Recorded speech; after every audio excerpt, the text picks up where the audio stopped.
Thanks very much, Premier.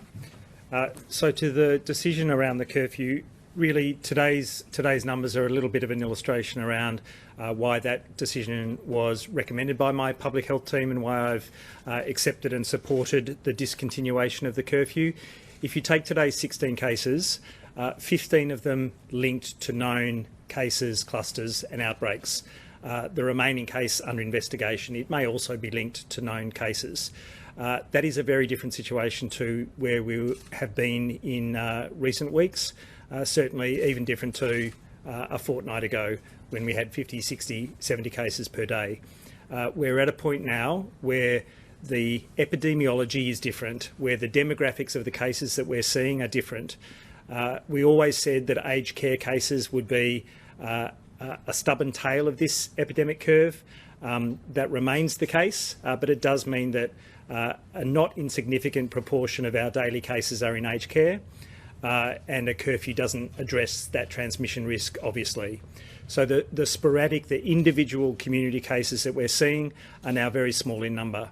Over the course of the last couple of weeks, we've talked about 21 mystery cases, but really we're getting to 1, 2, 3 community cases per day.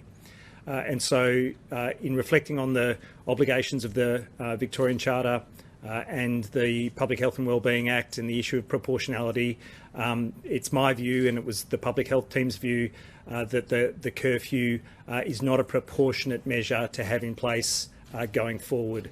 That's where we're at this point in time, and the new fines that will be in place from tomorrow night are really to focus down on that transmission risk and to be a reminder and an actual penalty for a breach of those stay-at-home directions where individuals might unlawfully gather in private homes.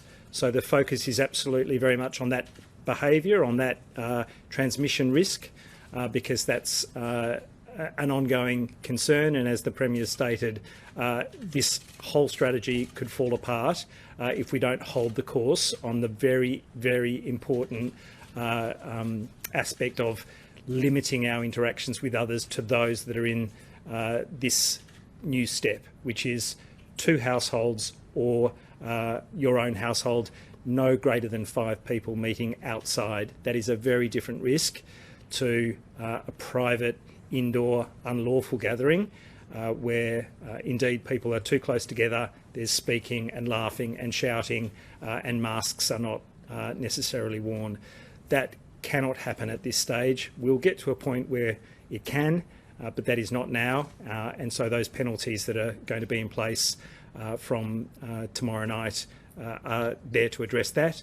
But the curfew as a broad brush measure is not a requirement. I'll throw to Professor Cheng now to speak to the modelling. Thank you.